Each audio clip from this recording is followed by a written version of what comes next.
ഭക്ഷണം തേടിയിട്ടുള്ള യാത്ര തന്നെയാണ്. ഭക്ഷണപ്രിയമാണ് കോഴിക്കോട്ടുകാരുടെ പ്രത്യേകത. അതെ, എന്നും പുതുമ അവരെ പരീക്ഷിക്കുന്നുണ്ട്. തീർച്ചയായിട്ടും. അത് കോഴിക്കോട്ടുകാർക്ക് പറയാൻ പോലെ ഈ കോഴിക്കോടൻ ഹൽവ പറയുന്നത് പോലെ ഒരുപാട് പുതിയ ഐറ്റങ്ങളെ ഇപ്പോൾ അവർ എന്താണ് പറയുക ഇങ്ങനെ സ്വീകരിച്ച് തുടങ്ങിയിട്ടുണ്ട്. അപ്പം ആ രീതിയിൽ ഒരു പുതിയ ഇടമുണ്ട്. പുതുമ പരീക്ഷണർക്ക് നേരെ പോകാൻ പറ്റുന്ന ഇടമാണ്. ദോശയിലാണ് ആ പുതുമ എന്ന് പറയാം. എരഞ്ഞിപ്പാലത്തെ ദോശ സ്ട്രീറ്റിലേക്കാണ് യാത്ര. നോക്കാം. 93 തരം ദോശ ലഭിക്കുന്ന ഒരു കടയുണ്ട് കോഴിക്കോട് നഗരത്തിൽ. എരഞ്ഞിപ്പാലത്ത് തന്നെയാണ്. വൈകുന്നേരം 5 മണി മുതൽ രാത്രി 12 മണി വരെയാണ് ഈ ദോശക്കട ഇവിടെ പ്രവർത്തിക്കുന്നത്.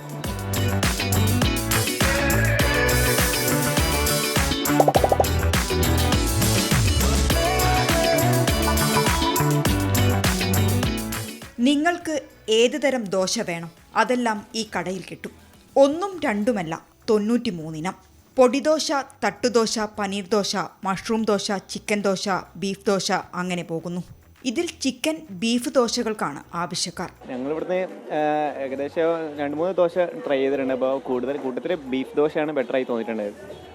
അത് ഞങ്ങൾ അധികം കഴിക്കുന്ന ഇവിടെ തന്നെയാണ്. നമ്മളിവിടെ അടുത്ത് വർക്ക് ചെയ്യുന്ന ആൾക്കാരാണ്. It's very nice. இதோட அட்மாஸ்பியரும் நல்லா இருக்குது. அவுட் சைடு வந்து ஃபுட்டு கழிக்கிறதுக்கும் சூப்பராக இருக்குது. Chicken dosa very nice. കുട്ടി കളിക്കുന്നത് പോലെ இருக்குது.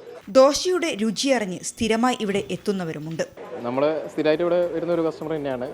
തുടക്കം മുതലേ ഞാൻ വരാറുണ്ട് ഇവിടെ. തട്ടുദോശ നമുക്ക് 3 ഒരു സെറ്റ് ഉണ്ടാവും. സെറ്റിൽ നമുക്ക് ടേസ്റ്റ് ആയിട്ടുള്ള തന്നെ കഴിക്കാം. പിന്നെ സിംഗിൾ ഓംപ്ലേറ്റ് ആണെങ്കിലും ഒക്കെ ടേസ്റ്റ് തന്നെ ഉണ്ട്. ആഷി, എങ്ങനെയുണ്ട്? സാധനം കൊള്ളാം, നല്ല ടേസ്റ്റ് ഉണ്ട്. ഇപ്പം ഇവിടെ വരുന്ന എല്ലാവരും പറയുന്ന കാര്യമാണത്. കിടു സാധനമാണ്. ഈ വെറൈറ്റി ദോശകളെല്ലാം തന്നെ സൂപ്പർ ടേസ്റ്റാണ്. മുനീഫ് തിരൂരിനൊപ്പം മിഥില ബാലൻ, 24 കോഴിക്കോട്. പ്രശ്നം അറിയുന്നത് ഈ ഒരു സെഗ്മെന്റിൽ നമ്മളെപ്പോഴും നമുക്ക് അറിയാതെ വിശപ്പ് ഇത് കഴിയുമ്പോഴത്തേക്ക്. കാരണം ഇവർ പോയിട്ട് നന്നായിട്ട് ഫുഡൊക്കെ അടിച്ച് അത് ആ സൈൻ ഓഫ് മസ്റ്റ് ആ ഫുഡ് കഴിച്ചുകൊണ്ടാണ്. അത് ഇന്നലെ നിഖിൽ പ്രമേഷും ഇന്ന് മിഥില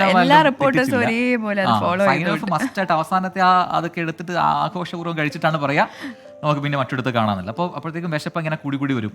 എന്തായാലും പ്രേക്ഷകർ ഒരുപാട് പേര് പറയുന്നുണ്ട്. അവിടേക്ക് നമുക്ക് ഒന്ന് പോകണമെന്ന് പറയുന്നു. ദോശകൾ സൂപ്പർ എന്ന് പറയുന്നു. എന്തുപറ്റി ലൈവിന് എന്തെങ്കിലും പ്രശ്നം ഉണ്ടായെന്ന് ചോദിക്കും. അത് എനിക്ക് തോന്നുന്നു സൂമിലാണല്ലോ കോൾ ചെയ്യുന്നത്. അപ്പോൾ ഒരേ സമയം 2 കോളേഴ്സ് ജോയിൻ ചെയ്തതാണ് ആ പ്രശ്നം ഉണ്ടായത്. അപ്പോൾ അത് റെക്ടിഫൈ ചെയ്തിട്ടുണ്ട്. വിളിച്ചോളൂ, കുഴപ്പമൊന്നുമില്ല. നമുക്ക് അടുത്ത കോളിൽ നിങ്ങൾ കണക്ട് ആവും. ആ സമയത്തേക്കും നമുക്ക് ഓക്കെ ആവും ഉറപ്പായിട്ടും. അതെ, ഒരുപാട് പ്രേക്ഷകരുടെ കമന്റ്സ് വരുന്നുണ്ട്. മിനി ബാബു പറയും, നമ്മൾ പറഞ്ഞ പോലെ 7 മണിക്ക് ഭക്ഷണം കഴിഞ്ഞു, ഇപ്പോൾ ദോശ കണ്ടപ്പോൾ വിശക്കുന്നു എന്ന്.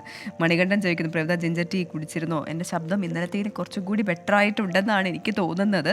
പ്രേക്ഷകർക്ക് എന്താണ് എങ്ങനെയാണ് കേൾക്കുന്നത് എനിക്ക് അറിയില്ല. ലവ പറയുന്ന ഒരു കാര്യമുണ്ട് കേട്ടോ. പ്രഭിത ആൻഡ് പ്രഭിൻ എന്നാണ് പറഞ്ഞത്. അത് ആരാണോ? ഇവിടെ ഇല്ല. പ്രജിനും പ്രവിതയുമാണ്. അതെ, പ്രജിനും പ്രവിത നമ്മുടെ ടൈറ്റിലുണ്ട്. പ്രജിനും പ്രവിതയുമാണ്. എന്നും ഇത് തുടർന്നുകൊണ്ട് പോകണം. പാട്ട് പൊളി, ഒരു പാട്ട് പാടാമോ? കണ്ടു രാവിതളിൽ നീലാവുരു ആൻഡ് ക്ലാസ്മേറ്റ് സോങ്സ് പാടാമോ എന്ന് ചോദിച്ചു. എനിക്കും ആ പാട്ട് ഏതാണെന്ന് മനസ്സിലായില്ല കേട്ടോ. നോക്കാം, പഠിച്ചു പാടാം. ഓക്കെ. അതെ, പിന്നെ ഒരുപാട് നമ്മുടെ സ്ഥിരം പ്രേക്ഷകരുടെയും ഒപ്പം തന്നെ ഇപ്പൊ പുതിയതായിട്ട് ജോയിൻ ചെയ്തിട്ടുള്ള ഒരുപാട് പ്രേക്ഷകരുടെ comments. Muneer KWD, hi Praveena Prajin. ഒരുപാട് പേരുകൾ നമുക്ക് അതെ, എല്ലാവരും പല പേരുകളിൽ വിളിക്കുന്നുണ്ട്. ഒപ്പം തന്നെ മയിൽപീലിയിലെ ഒരു പാട്ട്, രാധേ നിൻ പ്രേമത്തോടാണോ എന്നുള്ള ആ പാട്ട് ഇഷ്ടമാണ് തോമസ് ഊട്ടി പറയുന്നുണ്ട്. അടുത്ത ദിവസം നമുക്കത് പാടാം. അപ്പോൾ അങ്ങനെ ഒരുപാട് നിങ്ങളുടെ സജഷൻസ് വരിക.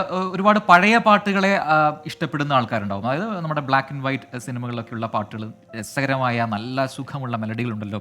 ദേവരാജ് മാഷയുടെയും ദക്ഷിണാമൂർത്തി സ്വാമിയുടെ ഒക്കെ പാട്ടുകൾ. അപ്പം അത്തരം പാട്ടുകൾ എനിക്ക് ഒരുപാട് ഇഷ്ടമാണ്. നിങ്ങൾക്ക് നിങ്ങളുടെ ഫേവറേറ്റ് ചോയ്സുകളൊക്കെ പറഞ്ഞു കഴിഞ്ഞാൽ അടുത്ത ദിവസങ്ങളൊക്കെ നമുക്ക് ട്രൈ ചെയ്യാം. അതും നിങ്ങളുടെ കമന്റ് ബോക്സിൽ നിങ്ങൾ കുറിക്കുക.